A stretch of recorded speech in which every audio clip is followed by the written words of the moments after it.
Assalamualaikum warahmatullahi wabarakatuh. Perkenalkan, nama saya Rinita Wahyu Pranesti dengan NRP 220324444. Kelas reguler 1B semester 2 dari Prodi D3 Rekam Medis dan Informasi Kesehatan, Sekolah Tinggi Ilmu Administrasi Malang. Dalam kesempatan video kali ini, saya akan menjelaskan sedikit tentang anatomi dan fisiologi sistem pencernaan. Video ini dibuat untuk pemenuhan tugas mata kuliah anatomi dan fisiologi dengan dosen pengampu Bapak Henry Didi Harto, Eskep, Nurse MPD. Kemudian, dimulai dari pengertian dan fungsi sistem pencernaan. Sistem pencernaan merupakan sistem yang menerima makanan dan mempersiapkan untuk diserap oleh tubuh mulai dari mulut sampai anus. Sistem pencernaan juga merupakan pintu masuknya zat-zat nutrisi, vitamin, mineral, dan cairan ke dalam tubuh. Kemudian fungsi dari sistem pencernaan sendiri adalah mencerna sumber makanan untuk energi tubuh, memecah nutrisi menjadi nutrien sehingga dapat menembus membran plasma, absorpsi nutrisi dari makanan yang sudah dihancurkan. Yang terakhir, eliminasi sisa metabolisme atau mekanisme yang tidak dapat dicerna. Baik, kemudian selanjutnya ada proses pencernaan. Proses pencernaan dibagi menjadi dua macam, yaitu yang pertama pencernaan secara mekanis.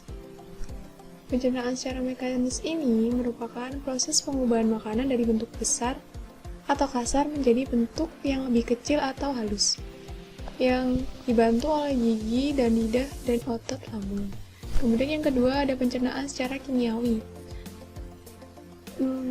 Pencernaan secara kimiawi ini merupakan proses pengubahan zat makanan dari bentuk yang kompleks menjadi bentuk yang lebih sederhana yang dibantu oleh enzim pencernaan. Kemudian di sini ada gambar sistem pencernaan. Ada mulut, ada rongga mulut, kemudian esofagus, faring, hati, dan seterusnya.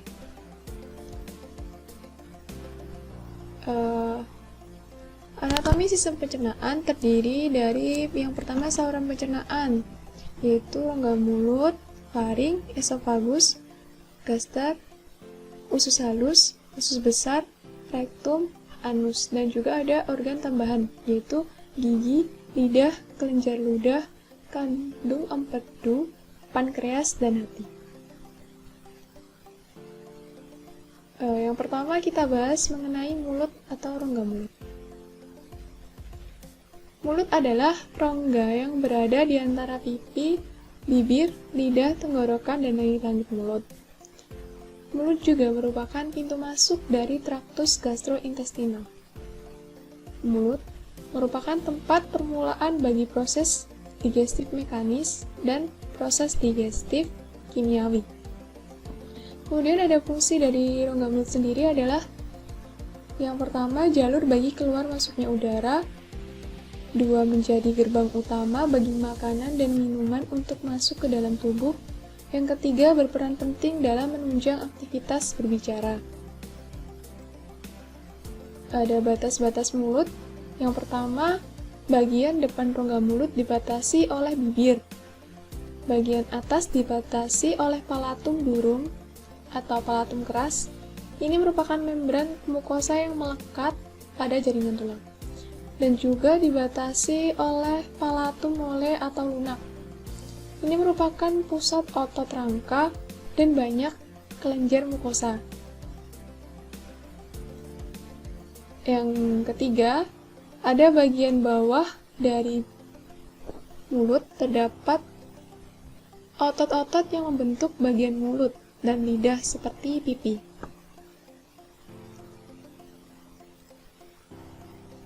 Kemudian ada bagian-bagian mulut. Secara umum, mulut terdiri atas satu rongga mulut bagian luar, yaitu ruang di antara gusi, gigi, bibir, dan pipi. Yang kedua, rongga mulut bagian dalam, yaitu rongga yang dibatasi sisinya oleh tulang maksilaris, palatum, dan mandibularis di sebelah belakang bersambung dengan faring. Rongga mulut sendiri, hampir seluruh bagiannya dilapisi dengan epitelial, yang berfungsi untuk melindungi dari aktivitas yang abrasif sewaktu proses digestif. Lapisan mulut sendiri senantiasa dilembapi dengan sekresi saliva secara terus-menerus. Kemudian ada bibir. Bibir merupakan dua struktur seluler dan otot yang membentuk pintu masuk ke mulut. Bibir sendiri dibentuk oleh orbicularis oris muscle. Bibir membantu dalam proses berbicara, menghisap, dan menjaga makanan tetap berada dalam mulut. Warna kemerahan pada bibir berasal dari banyaknya suplai darah pada pembuluh darah superfisial. Kemudian ada pipi. Pipi adalah dinding yang menutup rongga mulut bagian samping, terdiri atas lapisan kulit. Otot yang terdapat pada pipi adalah buccinator muscles, yang akan menekan pipi terhadap gigi supaya makanan tetap berada pada tempatnya sewaktu proses mengunyah. Kemudian ada palatum. Palatum membentuk bagian atas dari rongga mulut. Palatum ini berfungsi sebagai pelindung untuk memisahkan dari rongga hidung dan memperjelas ucapan kita, juga memperkuat melekatnya gigi tiruan. Palatum sendiri terbagi menjadi dua, yaitu palatum durum atau palatum keras dan palatum mole atau palatum lunak. Kemudian yang kedua ada faring. Faring merupakan bagian tenggorokan yang menghubungkan mulut dengan rongga hidung pada esofagus dan laring melalui tabung berotot. Faring sendiri merupakan tempat persimpangan antara jalan pernapasan dan jalan makanan. Terletak di bawah dasar tengkorak, di belakang rongga hidung dan mulut setelah depan ruas tulang leher. Fungsi faring sendiri terdiri dari satu, menyaring udara oleh rambut getar. Kedua, menyeimbangkan tekanan udara. Ketiga, tempat rangsangan bersin terjadi untuk mengeluarkan benda asing. Kemudian ada bagian-bagian faring. Bagian-bagian faring terdiri dari 1 nasofaring, 2 orofaring, dan 3 laryngofaring atau hipofaring. Nasofaring merupakan bagian atas tenggorokan yang terletak di belakang hidung. Orofaring bagian faring yang terletak di belakang rongga mulut. Dan laryngofaring merupakan bagian paling akhir faring dan tempat bertemunya saluran pernapasan dan saluran pencernaan, sehingga bagian ini dapat dilewati udara maupun makanan. Kemudian ada esofagus atau kerongkongan. Esofagus ini merupakan organ berbentuk pipa yang menyalurkan makanan dari mulut ke lambung. Fungsi esofagus sendiri membawa makanan, cairan, dan air liur dari mulut ke lambung. Esofagus mempunyai beberapa fase, di antaranya fase oral, fase faringeal, dan fase esofagus. Bagian esofagus. Di sini ada beberapa lapisan. Yang pertama lapisan serosa, lapisan paling luar kerongkongan yang terdiri atas pembuluh darah, limfe, dan saraf. Yang kedua ada lapisan otot. Lapisan ini berupa lapisan yang bekerja tanpa sadar. Terdapat 2 jenis serabut otot, yakni serabut otot longitudinal dan serabut otot sirkuler. Yang ketiga ada lapisan submukosa. Submukosa ini berupa lapisan jaringan ikat longgar yang berisi pembuluh darah, limfe, saraf, dan kelenjar lendir. Yang terakhir ada lapisan mukosa, disusun dari sel epitel berlapis, pipih bertingkat, dan jaringan ikat tipis. Kemudian bagian-bagiannya ada superior, 1/3 atas esofagus, bagian tengah 2/3 tengah esofagus, dan bagian inferior 3/3 bawah esofagus. Kemudian ada gaster atau lambung. Gaster merupakan bagian dari traktus gastrointestinal pertama yang berada di intraabdominal, terletak di antara esofagus dan duodenum dan berada di dalam peritoneum dan ditutupi oleh momentum. Kapasitas normal lambung sendiri kira-kira 1-2 liter. Fungsi umumnya penyimpan makanan, produksi kimus, digesti protein, produksi mukus, menghasilkan enzim-enzim dan hormon pencernaan. Bagian-bagiannya terdiri dari 1 pars cardiaca, 2 fundus gastricum, 3 corpus gastricum. Di sini ada usus halus. Usus halus merupakan saluran berkelok-kelok yang panjangnya sekitar 6-8 meter, lebar 25 mm, dengan banyak lipatan yang disebut villi atau jonjot usus. Fungsi dari usus sendiri diantaranya yang pertama menyerap nutrisi dari makanan, memudahkan nutrisi digunakan oleh tubuh, menetralkan makanan, membantu menjaga keseimbangan cairan dan elektrolit, dan berperan dalam sistem kekebalan tubuh. Bagian-bagian dari usus halus sendiri meliputi 1 duodenum atau usus 12 jari, yang panjangnya kurang lebih 25 cm. Yang kedua ada jejunum atau usus kosong, panjangnya kurang lebih 7 meter, yang merupakan tempat pencernaan makanan terakhir sebelum sari makanan diserap. Kemudian yang ketiga ada ileum atau usus penyerapan, panjangnya kurang lebih 1 meter. Selanjutnya ada usus besar atau kolon. Usus besar atau kolon dalam anatomi adalah bagian usus antara usus buntu dan rektum. Panjangnya kurang lebih 1,5 meter. Diameternya 6,3 cm. Fungsi dari usus sendiri yang pertama menyerap air, menyerap vitamin, menyerap zat empedu, melindungi sistem pencernaan, memperkuat kekebalan tubuh. Usus besar atau kolon ini terdiri dari kolon menanjak atau ascendens, kolon melintang atau transversum, kolon menurun atau descendens, dan kolon sigmoid. Di sini kemudian ada rektum.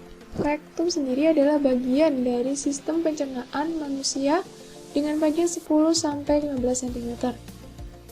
Fungsi rektum sendiri adalah gudang penyimpanan sementara feses atau kotoran buang air besar. Rektum di sini jika mengembangnya dinding rektum disebabkan karena penumpukan material di dalam rektum akan memicu sistem saraf yang menimbulkan keinginan untuk melakukan defekasi atau buang air besar. Jika defekasi tidak terjadi untuk periode yang lama, maka konstipasi dan pengerasan feses akan terjadi. Selanjutnya, anus. Anus adalah bagian terakhir dari saluran pencernaan dengan panjangnya kira-kira 4-5 cm. Anus atau dubur ialah perpanjangan dari rektum yang terletak di luar tubuh. Terbuka atau tertutupnya anus diatur oleh otot sphincter. Fungsi dari anus sendiri yang pertama untuk melakukan proses defekasi, yang kedua mengatur keluarnya feses, yang ketiga menahan BAB di saat tertentu. Ada bagian-bagian anus diantaranya yaitu anal kanal atau kanalis anal, rektum, sphincter anal internal, sphincter anal eksternal, dan pectinatal line. Selanjutnya ada gigi. Gigi adalah Salah satu struktur berklasifikasi dan keras yang terdapat di dalam mulut yang berjumlah 30 buah, 16 buah pada setiap rahang. Fungsi utamanya sendiri untuk merobek dan mengunyah makanan. Terdapat 4 jenis gigi, yaitu ada insifus atau incisif atau gigi seri. Yang kedua ada canina atau caninus atau gigi taring. Yang ketiga ada premolar atau geraham kecil. Dan yang keempat ada molar atau gigi geraham besar. Bagian-bagian gigi terdiri dari mahkota gigi, akar gigi, leher gigi. Bila gigi dibelah menjadi 2 bagian, maka akan tampak lapisan-lapisan berbeda yang membentuk gigi seperti email, dentin, dan pulpa.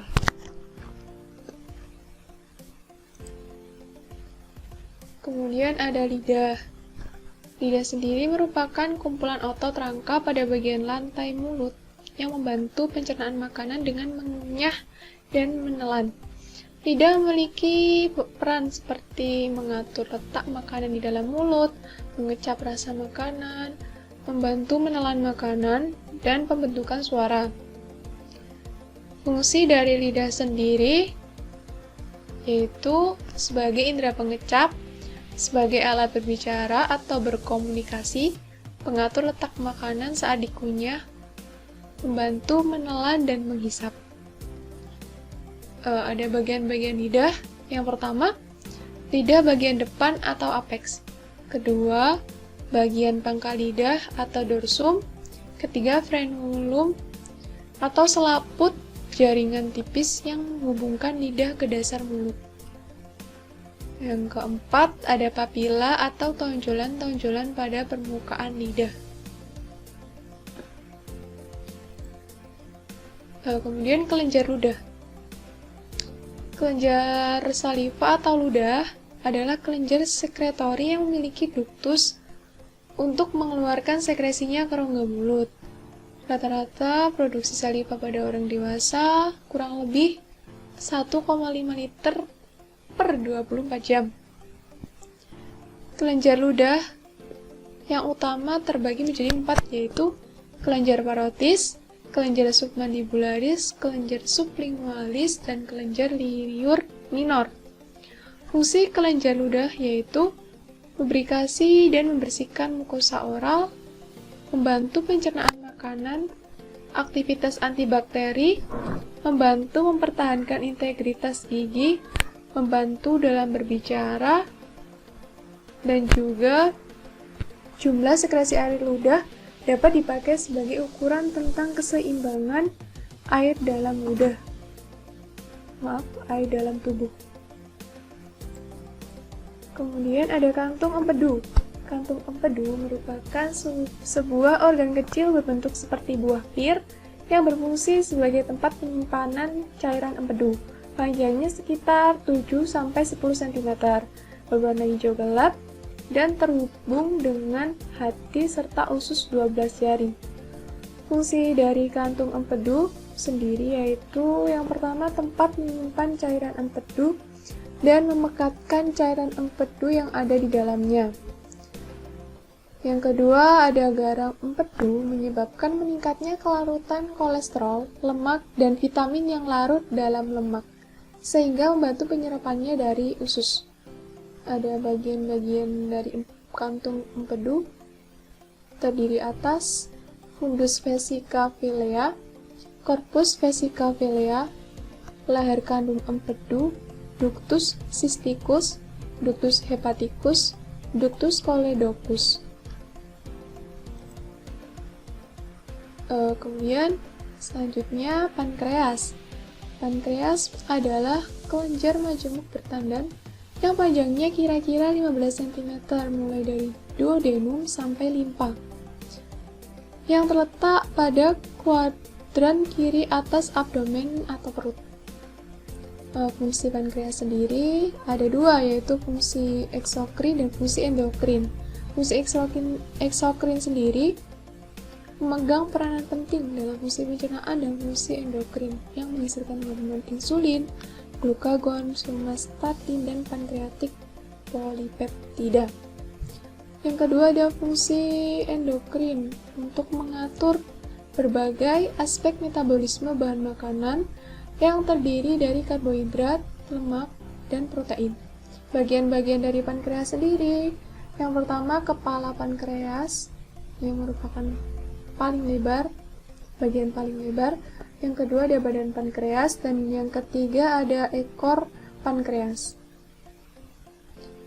Yang terakhir ada hati, ada bagian hati dari sistem pencernaan.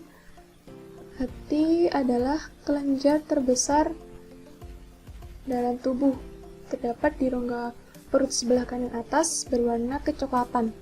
Hati mendapat suplai darah dari pembuluh nadi dan pembuluh gerbang dari usus. Fungsi hati sendiri, yang pertama membantu dalam metabolisme karbohidrat, yang kedua membantu metabolisme lemak, yang ketiga membantu metabolisme protein, yang keempat mensekresikan cairan empedu, yang kelima mensintesis garam-garam empedu, yang keenam sebagai fagosit, dan yang terakhir mengaktifkan vitamin D. Berikut ini terdapat beberapa struktur hati terdiri atas lobus kiri dan lobus kanan, lobulus, vena centralis pada bagian tengah tiap lobulus, dan lacuna. Baik, di sini ada macam-macam enzim yang terdapat pada sistem pencernaan. Salah satunya dari organ kelenjar air liur terdapat enzim pektialin atau amilase, di mana fungsi enzim tersebut mencerna amilum menjadi maltose.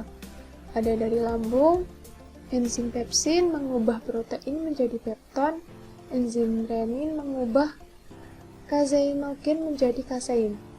Yang ketiga ada organ pankreas, terdapat enzim tripsin mengubah protein menjadi polipeptida, enzim lipase pankreas mengemulsikan lemak menjadi asam lemak dan gliserol, enzim amilase pankreas mengubah amilum menjadi disakarida, enzim karbohidrat pankreas mencerna amilum menjadi maltose. Kemudian ada organ usus halus, terdapat enzim maltase mengubah maltose menjadi glukosa, enzim laktase mengubah laktosa menjadi galaktosa dan glukosa, enzim enterokinase mengubah tripsinogen menjadi tripsin, enzim lipase mengubah lemak menjadi gliserol dan asam lemak, enzim peptidase mengubah polipeptida menjadi asam amino, dan enzim sukrase mengubah sukrosa menjadi fruktosa dan glukosa. Demikian sedikit penjelasan yang bisa saya sampaikan tentang anatomi dan fisiologi sistem pencernaan. Jika ada kurang lebihnya, saya mohon maaf sebesar-besarnya. Terima kasih telah menonton video saya. Wassalamualaikum warahmatullahi wabarakatuh.